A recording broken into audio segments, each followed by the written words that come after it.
IPS madam जिस रिक्शे पर बैठकर बनारस में घूम रही थी, वह निकला उनका ही पति। दोस्तों, बनारस की सुबह हमेशा की तरह सुकून से भरी हुई थी। उसी सुबह एक सरकारी गाड़ी आकर रुकी। गाड़ी का दरवाजा खुला और बाहर उतरी आईपीएस आरती शर्मा। कई सालों बाद वे बनारस आई थीं, अपने मन का बोझ हल्का करने। उन्होंने सोचा पैदल ही मंदिर। हेलो दोस्तों, कहानी तो हम आपके लिए रोज लेके आते हैं नई नई, तो कृपया बेल आइकन सब्सक्राइब करना ना भूलें। चलेंगी तो बहुत समय लगेगा। तभी उनकी नजर एक पुराने से रिक्शे पर पड़ी। रिक्शा चलाने वाला आदमी करीब 45 साल का था। आरती शर्मा ने हाथ उठाकर उसे बुलाया। भैया, मंदिर तक चलोगे? जी मैडम, बैठिए। आरती शर्मा रिक्शे पर बैठ गईं। कुछ देर तक दोनों खामोश रहे। फिर आरती शर्मा ने पूछा, तुम रोज यहीं रिक्शा चलाते हो? वह बोला, हां मैडम, कई साल हो गए। उसके जवाब में कोई शिकायत नहीं थी, न दुखों की लंबी कहानी, न मजबूरी का रोना। यहीं आरती शर्मा को अजीब सा लगा। वे बाहर देखने लगीं, मगर उनका दिल कहीं और भटक गया था। बार बार महसूस हो रहा था जैसे ये आवाज उन्होंने पहले भी सुनी हो, बहुत करीब से। अचानक आगे भीड़ बढ़ गई। रिक्शा चालक ने रिक्शा रोक दिया। मैडम, थोड़ा पैदल चल लें। आरती शर्मा नीचे उतरी, 2-4 कदम चलीं। तभी पहली बार उन्होंने उस आदमी के चेहरे को ध्यान से देखा और उसी पल उनका दिल जोर से धड़क उठा। नहीं, यह मुमकिन नहीं है, उन्होंने खुद से कहा। इतने सालों में इंसान बदल जाता है, वक्त सब कुछ बदल देता है। शायद यह बस एक भ्रम हो। वे फिर रिक्शे पर बैठ गईं। थोड़ी देर बाद उन्होंने पूछा, तुम्हारा नाम क्या है? रिक्शा चालक कुछ पल चुप रहा, फिर बोला, मनोज शर्मा। यह नाम सुनते ही आरती शर्मा के होश उड़ गए। वही नाम जिसे उन्होंने सालों से अपने सीने में दफन कर रखा था। किसी तरह खुद को संभालते हुए पूछा, कहां के रहने वाले हो? मनोज ने कहा, पहले शहर में रहता था मैडम, अब यहीं हूं। उसके जवाब छोटे थे, मगर हर शब्द के पीछे एक अधूरी कहानी छुपी थी। अब उन्हें यकीन होने लगा था, यह कोई इत्तेफाक नहीं है। यह वही इंसान हो सकता है जिसे उन्होंने सालों पहले खो दिया था। लेकिन इतनी बड़ी सच्चाई को मानना आसान नहीं था। मंदिर के पास आकर रिक्शा रुका। मनोज नीचे उतरा और बोला, मैडम, मंदिर आ गया। आरती उतरते वक्त कुछ पल उसे देखती रही। मनोज ने किराए के लिए हाथ बढ़ाया। पैसे देते हुए आरती शर्मा ने पूछा, तुम यहां अकेले रहते हो? मनोज बोला, हां मैडम, अकेला ही हूं। वह कुछ और पूछना चाहती थी, बहुत कुछ, लेकिन तभी मंदिर की घंटियां तेज बज उठीं। भीड़ दर्शन के लिए आगे बढ़ने लगी। मनोज शर्मा ने कहा, मैडम, मैं चलता हूं। और वह रिक्शा खींचते हुए आगे बढ़ गया। लेकिन आरती शर्मा वहीं की वहीं खड़ी रह गईं। आज उनका मन भगवान के दर्शन में नहीं था। उनका दिल उस रिक्शा चालक के पीछे चला गया था, जिसे उन्होंने एक साधारण आदमी समझकर रिक्शे पर बैठकर सफर किया था। वह शायद उनका ही अतीत था, उनका ही खोया हुआ रिश्ता था। दर्शन के बाद वह बाहर आईं और मंदिर के एक कोने में बैठ गईं। दिल सवालों से भरा हुआ था। अगर वह आदमी वही मनोज है, तो यहां कैसे पहुंचा? इतने सालों तक कहां रहा? और सबसे बड़ा सवाल, उसने कभी उनसे मिलने की कोशिश क्यों नहीं की? दिल में हल्का सा गुस्सा भी था, लेकिन उससे कहीं ज्यादा एक अनजानी चिंता। कुछ देर बाद उन्होंने अपने सुरक्षा कर्मी को बुलाया और कहा, उस रिक्शा वाले को ढूंढ कर ले आओ। ज्यादा वक्त नहीं लगा। मनोज शर्मा मंदिर के पास ही एक पुराने पेड़ के नीचे बैठा मिला। शायद रोज की तरह भक्तों के बाहर निकलने का इंतजार कर रहा था। जब उसे बुलाया गया तो वह थोड़ा घबरा गया। उसे लगा शायद कोई शिकायत हो गई है।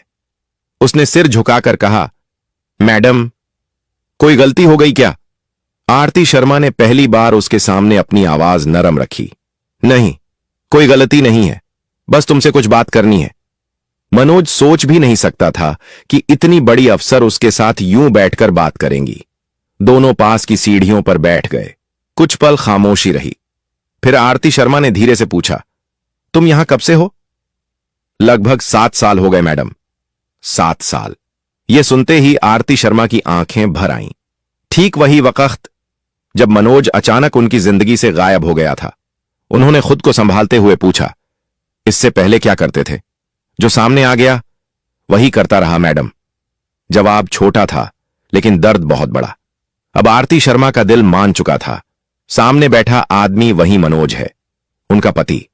लेकिन वह चाहती थीं कि सच्चाई उसके मुंह से निकले।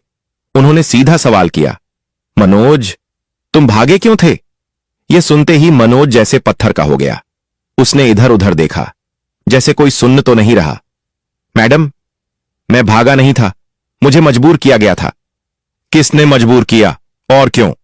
जब आप आईपीएस बनी थीं, तब आपने बहुत लोगों के खिलाफ कार्रवाई की थी। कई लोगों का धंधा बंद हो गया था। वो लोग आपसे बदला लेना चाहते थे। उन्होंने मुझे निशाना बनाया। कहा गया कि मैं आपका नाम लेकर लोगों से पैसे मांगता हूं।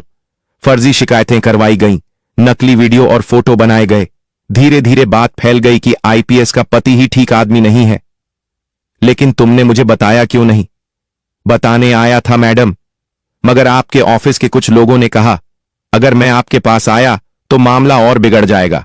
कहा गया आपकी नौकरी खतरे में पड़ जाएगी। मैं डर गया। मैंने सोचा अगर मैं दूर चला जाऊं तो शायद आपकी इज्जत बच जाए। तो तुम सब कुछ छोड़कर चले गए?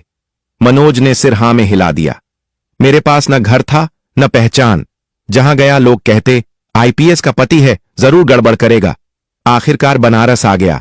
यहां किसी ने सवाल नहीं किए, बस यही कहा मेहनत करो, पेट भर लो। उसकी बातें सुनते सुनते आरती शर्मा की आंखें नम हो गईं। कुछ पल की खामोशी के बाद उन्होंने आखिरी सवाल किया, और तुमने कभी मुझसे मिलने की कोशिश नहीं की? रोज मन करता था आपसे मिलने का, लेकिन डर लगता था मैडम। सोचता था कहीं मेरी वजह से आपको फिर से नुकसान ना हो जाए। यहां आकर बस भगवान के सहारे जीने लगा। मनोज, तुमने बहुत बड़ा त्याग किया है, मगर अब चुप रहने का वक्त खत्म हो गया है। मनोज घबरा गया। मैडम, मैं नहीं चाहता कि आप फिर किसी मुसीबत में पड़ें।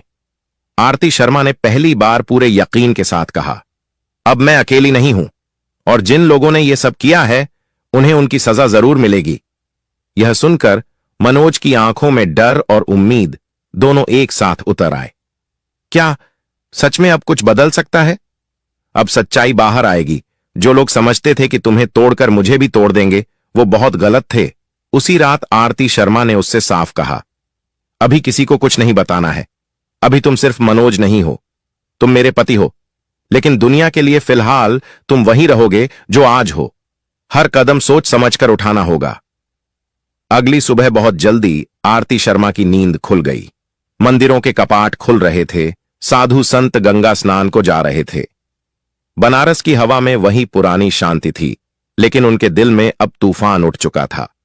उन्होंने अपने सुरक्षाकर्मी को बुलाया और साफ निर्देश दिए, मनोज को चुपचाप सरकारी गेस्ट हाउस ले आओ, बिना किसी शोर के, बिना किसी सवाल के। जब मनोज गेस्ट हाउस पहुंचा तो उसका दिल तेज धड़क रहा था। सालों बाद किसी सरकारी इमारत में कदम रखते ही पुराने जख्म जाग उठे। झूठे आरोप, बदनामी, अपमान, सब कुछ आंखों के सामने घूम गया। उसने घबराकर पूछा, मैडम, अगर किसी ने मुझे पहचान लिया तो? आरती शर्मा ने पूरे भरोसे से कहा, कोई नहीं पहचानेगा, और अगर पहचान भी लिया तो अब डरने की जरूरत नहीं है। कमरे में बैठकर आरती शर्मा ने एक एक बात फिर से पूछी। शुरुआत से बताओ, कौन कौन लोग थे? किसने क्या किया? एक भी बात मत छुपाना। मनोज ने गहरी सांस ली और बोलना शुरू किया। सब कुछ तब बिगड़ना शुरू हुआ जब आपने उस बड़े जमीन घोटाले पर कार्रवाई की थी। कई बड़े लोग पकड़े गए थे। आपके ऑफिस के कुछ लोग अचानक बदलने लगे। उसने बताया कैसे एक दिन कुछ लोग उसके पास आए और बोले, तुम आईपीएस के पति हो, लोगों की मदद करनी चाहिए। जब मैंने मना किया, उसी दिन से मेरे खिलाफ बातें फैलनी शुरू हो गईं। फिर मनोज ने कहा, एक दिन मुझसे कहा गया कि आप पर ऊपर से दबाव है। अगर मैं चुपचाप दूर चला जाऊं तो सब शांत हो जाएगा। थोड़ी देर की खामोशी के बाद मनोज ने एक नाम लिया, आपका पीए सुधीर वर्मा। सुधीर वर्मा, वही इंसान जिस पर आरती शर्मा ने आंख बंद करके भरोसा किया था।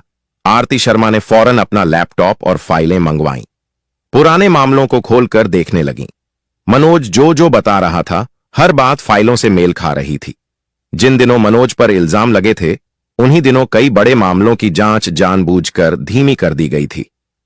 मैं बस यही चाहता था कि आप सुरक्षित रहें, मैडम। उसी दिन आरती शर्मा ने अपने सबसे भरोसेमंद अफसर को फोन किया।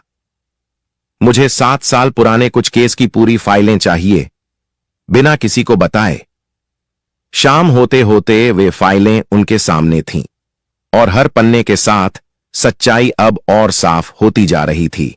तारीखों में हेरफेर था और सबसे चौंकाने वाली बात, कुछ अहम दस्तावेजों पर सुधीर वर्मा के दस्तखत साफ नजर आ रहे थे। अब आरती शर्मा को पूरा यकीन हो चुका था। यह कोई छोटी चाल नहीं थी, ये एक गहरी सोची समझी साजिश थी। रात को मनोज ने डरते डरते पूछा, मैडम, अगर आपने यह मामला उठाया तो बहुत लोग आपके खिलाफ खड़े हो जाएंगे। आरती ने कहा, अगर पुलिस डरने लगे तो अपराधी बेखौफ हो जाते हैं। अब ऐसा नहीं होगा। उन्होंने तय कर लिया था, जल्दबाजी नहीं, पहले सबूत मजबूत होंगे, फिर कार्रवाई। मनोज को फिलहाल वहीं सुरक्षित रहने को कहा गया। उस रात मनोज देर तक सो नहीं पाया। बरसों बाद पहली बार उसे महसूस हुआ कि उसका दर्द सुना गया है, समझा गया है। दूसरी तरफ आरती शर्मा खिड़की के पास खड़ी थीं। अब उनकी लड़ाई सिर्फ अपने पति के लिए नहीं है, बल्कि हर उस बेगुनाह के लिए है जिसे ताकतवर लोग कुचल देते हैं। अगली सुबह उन्होंने मनोज से कहा, अब हर कदम सोच समझ कर उठेगा, जो भी होगा सबूत के साथ होगा। मैडम, मुझे आपके फैसले पर पूरा भरोसा है। उसी दिन आरती शर्मा बनारस से सीधे अपने कार्यक्षेत्र के लिए रवाना हो गईं। ऑफिस पहुंचते ही उन्होंने अपने सबसे भरोसेमंद इंस्पेक्टर को बुलाया। मुझे 7 साल पुराने 3 मामलों की पूरी फाइल चाहिए, बिना किसी को बताए। इंस्पेक्टर ने हैरानी से देखा, मगर सवाल नहीं किया। जी मैडम। फाइलें आईं तो आरती शर्मा ने एक एक कागज ध्यान से पढ़ा। तारीखें, बयान, गवाह, सब कुछ धीरे धीरे एक तस्वीर बना रहा था। जिन गवाहों ने मनोज के खिलाफ बयान दिए थे, वे सब एक ही इलाके से थे। कई बयान बिल्कुल एक जैसे शब्दों में लिखे गए थे। आरती शर्मा ने फाइल बंद की और गहरी सांस ली। यानी सच जानबूझकर दबाया गया था। इसके बाद कॉल रिकॉर्ड निकलवाए गए। जिन नंबरों से मनोज को धमकियां दी गई थीं, वे सभी एक ही दायरे में घूम रहे थे। कुछ नंबर एक बड़े व्यापारी के ऑफिस से जुड़े थे तो कुछ एक वरिष्ठ अधिकारी के निजी फोन से। अब शक यकीन में बदल चुका था। अगला नाम था सुधीर वर्मा। शाम को सुधीर वर्मा को ऑफिस बुलाया गया। वह अंदर आया तो चेहरे पर बनावटी मुस्कान थी। मैडम, आपने याद किया? आरती शर्मा ने बिना मुस्कुराए कहा, हां, बैठो। फिर सीधे सवाल किया, सुधीर वर्मा, 7 साल पहले मनोज शर्मा के खिलाफ जो शिकायतें आई थीं, उनमें तुम्हारी क्या भूमिका थी? सुधीर ने बचाव की कोशिश की। मैडम, मैं तो सिर्फ आदेश मान रहा था। किसके आदेश? ऊपर से दबाव था मैडम। ऊपर कौन? सुधीर चुप रहा। आरती शर्मा ने सख्ती से कहा, अगर सच नहीं बताया तो यही खामोशी तुम्हें जेल पहुंचाएगी। मैडम, बड़े लोग थे, एक वरिष्ठ अधिकारी और एक बड़ा व्यापारी। उन्होंने कहा था, अगर मनोज शर्मा हट जाएगा तो आप कमजोर पड़ जाएंगी। आरती शर्मा ने तुरंत आदेश दिया, सुधीर वर्मा को निलंबित किया जाए और हिरासत में लिया जाए। अगले 2 दिनों में जांच और तेज हो गई। व्यापारी राकेश गुप्ता के ठिकानों पर छापे पड़े। नकद पैसा, फर्जी कागजात और रिश्वत के ठोस सबूत मिले। राकेश गुप्ता को हिरासत में ले लिया गया। फिर नंबर आया वरिष्ठ अधिकारी सोनू सिंह का। सोनू सिंह ने बचने की बहुत कोशिश की, फोन किए, दबाव डलवाया, लेकिन इस बार आरती शर्मा पीछे हटने वाली नहीं थीं। सबूत इतने मजबूत थे कि अब बचने का कोई रास्ता नहीं बचा था। सोनू सिंह को भी निलंबित कर गिरफ्तार कर लिया गया। जब यह खबर मनोज तक पहुंची तो वह देर तक खामोश बैठा रहा, जैसे यकीन ही न हो रहा हो। फिर उसने पूछा, मैडम, क्या सच में यह सब हो रहा है? हां मनोज, अब सच सामने आ रहा है। जांच जैसे जैसे आगे बढ़ी, वैसे वैसे और चेहरे सामने आने लगे। आरती शर्मा ने एक पूरी सूची तैयार की। जो भी इस खेल में शामिल है, कोई भी बचने वाला नहीं है। इस दौरान मनोज को पूरी सुरक्षा में रखा गया। एक दिन आरती शर्मा ने उससे कहा, अब तुम्हें कहीं छुपने की जरूरत नहीं है। फिर हल्की मुस्कान के साथ बोली, अब वक्त आ गया है कि तुम मेरे साथ घर चलो। मनोज की आंखें भर आईं। लोग क्या कहेंगे? उसने डरते हुए पूछा। आरती शर्मा ने कहा, लोग बहुत कुछ कह चुके हैं, अब सच्चाई बोलेगी। अगले ही दिन आरती शर्मा ने ऑफिस में एक लंबी मीटिंग बुलाई। उस कमरे में वही अफसर बैठे थे जिन पर उन्हें पूरा भरोसा था। उन्होंने गंभीर आवाज में कहा, यह मामला सिर्फ मेरे पति का नहीं है, यह उस सिस्टम की सच्चाई है जहां ताकतवर लोग अपने फायदे के लिए किसी भी बेगुनाह को कुचल देते हैं। आज अगर मनोज शर्मा को इंसाफ नहीं मिला तो कल कोई और मनोज होगा। अब साजिश की हर परत खुल चुकी थी। इसके बाद बारी आई बड़े व्यापारी राकेश गुप्ता की। जब उसे आमने सामने बैठाकर पूछताछ की गई तो पहले वह अकड़ दिखाने लगा। मैं शहर का इज्जतदार आदमी हूं, आप लोग मेरा कुछ नहीं बिगाड़ सकते। आरती शर्मा ने सीधे जवाब दिया, इज्जत झूठ से नहीं चलती, इज्जत सच से चलती है। जब उसके सामने बैंक खातों की डिटेल, कॉल रिकॉर्ड और फर्जी लेन देन के सबूत रखे गए तो उसकी आवाज खुद ब खुद धीमी पड़ गई। आखिरकार उसने सिर झुका लिया। हां, मैंने पैसे दिए थे। आपकी सख्ती से मेरा धंधा बंद हो रहा था। मुझे लगा अगर आपके पति पर इल्जाम लग जाएगा तो आप कमजोर पड़ जाएंगी। अब सबसे बड़ा नाम बाकी था, सोनू सिंह। जब सोनू सिंह को पूछताछ के लिए बुलाया गया तो उसने घमंड से कहा, आरती, तुम भूल रही हो कि तुम किससे बात कर रही हो। आरती शर्मा ने बिना डरे जवाब दिया, और आप भूल रहे हैं कि आप कानून से ऊपर नहीं हैं। उसके खिलाफ सबूत इतने पुख्ता थे कि बचने का कोई रास्ता नहीं बचा। जैसे जैसे ये खबरें बाहर आईं, पूरे शहर में हलचल मच गई। अरे, वही मनोज शर्मा निर्दोष निकला। देखो, सच कितने सालों बाद सामने आया। एक दिन मनोज ने आरती शर्मा से कहा, मैडम, मैं नहीं चाहता था कि किसी को मेरी वजह से सजा मिले। मनोज, सजा तुम्हारी वजह से नहीं मिल रही, सजा उनके गुनाहों की वजह से मिल रही है। और उसी पल मनोज को पहली बार महसूस हुआ, सच चाहे देर से आए, लेकिन जब आता है तो इंसाफ भी साथ लाता है। दोस्तों, इसके बाद अदालत में इंसाफ की असली जंग शुरू हुई। एक एक गवाह पेश हुआ, एक एक सबूत सामने रखा गया। हर कागज, हर बयान उसी सच की तरफ इशारा कर रहा था जिसे सालों तक दबाकर रखा गया था। अदालत ने साफ शब्दों में कहा, यह कोई मामूली मामला नहीं, बल्कि एक सोची समझी बड़ी साजिश थी। फैसला सुनाया गया। सुधीर वर्मा को जेल की सजा मिली, राकेश गुप्ता की संपत्ति जब्त कर ली गई और सोनू सिंह को बर्खास्त कर खड़ी सजा दी गई। फैसला सुनते ही मनोज शर्मा की आंखों से आंसू बह निकले, जैसे बरसों से सीने पर रखा पत्थर अचानक हट गया हो। आरती शर्मा ने उसी पल उसका हाथ थाम लिया और कहा, अब तुम्हें छुपने की जरूरत नहीं है। जब दोनों अदालत से बाहर साथ साथ निकले तो वहां मीडिया के कैमरे थे, लोगों की भीड़ थी, सवालों की बौछार थी। आरती शर्मा ने बस इतना कहा, आज इंसाफ जीता है। उस पल मनोज पहली बार सीधा खड़ा हुआ। वह अब सिर्फ एक रिक्शा चलाने वाला नहीं था, वह एक ऐसा इंसान था जिसने चुपचाप सब सहा और आखिरकार सच के साथ खड़ा रहा। दोस्तों, अदालत का फैसला आने के बाद कुछ दिनों तक शहर में अजीब सी खामोशी छाई रही। जो लोग कल तक बहुत ताकतवर समझे जाते थे, आज सलाखों के पीछे थे। लेकिन इन सब से कहीं बड़ा बदलाव मनोज शर्मा की जिंदगी में आया था। सालों बाद वह पहली बार बिना डर के घर से बाहर निकला। अब रास्ता बदलने की जरूरत नहीं थी। अब कोई उसे शक की नजर से नहीं देखता था, लोग सम्मान से देखते थे। एक दिन आरती शर्मा ने मनोज से कहा, अब तुम हमेशा के लिए मेरे साथ घर चलोगे। मनोज थोड़ा घबरा गया। मैडम, इतने सालों बाद लोग बातें करेंगे। आरती शर्मा मुस्कुराईं और बहुत सादे शब्दों में बोली, लोग पहले भी बहुत बातें कर चुके हैं, अब हम सच के साथ चलेंगे। उसी दिन आरती शर्मा अपने पति मनोज को अपने सरकारी आवास पर ले आईं। गेट पर खड़े संतरी ने सैल्यूट किया। यह वही जगह थी जिसे वह कभी बिना कुछ कहे छोड़कर चला गया था। आरती शर्मा ने उसका हाथ कसकर पकड़ा। अब यह घर तुम्हारा भी है, डरने की कोई जरूरत नहीं। घर के अंदर कदम रखते ही मनोज की आंखें भर आईं। कुछ दिन बाद आरती शर्मा ने एक छोटा सा आयोजन रखा। केवल वही लोग थे जो हर हाल में उनके साथ खड़े रहे थे। सबके सामने आरती शर्मा ने कहा, आज मैं सिर्फ एक आईपीएस अफसर नहीं बोल रही हूं, आज मैं एक पत्नी होकर बोल रही हूं। जिस आदमी को आप सबने सालों तक गलत समझा, वह मेरा पति मनोज शर्मा है। उसने अपनी खामोशी से मेरी वर्दी को बचाया। आज मैं उसका सम्मान वापस दिला रही हूं। इस कहानी का असर बहुत गहरा था। अब कोई भी अधिकारी या व्यापारी गलत काम करने से पहले 100 बार सोचने लगा। लोग समझ गए थे, अगर कोई सच के साथ डटकर खड़ा रहता है तो देर सवेर इंसाफ जरूर मिलता है। एक शाम आरती शर्मा और मनोज घर की छत पर बैठे थे। मनोज ने धीमे से पूछा, अगर वह दिन न आता, अगर आप बनारस न जाती तो क्या होता?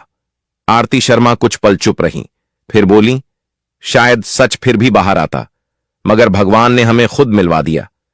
बनारस ने मुझे बहुत कुछ सिखाया, सहना, चुप रहना और उम्मीद बनाए रखना।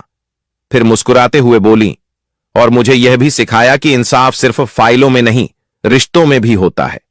आज मनोज और आरती की जिंदगी पूरी तरह बदल चुकी थी, लेकिन उन्होंने अपने बीते दर्द को भुलाया नहीं, उसे उन्होंने एक सीख बना लिया।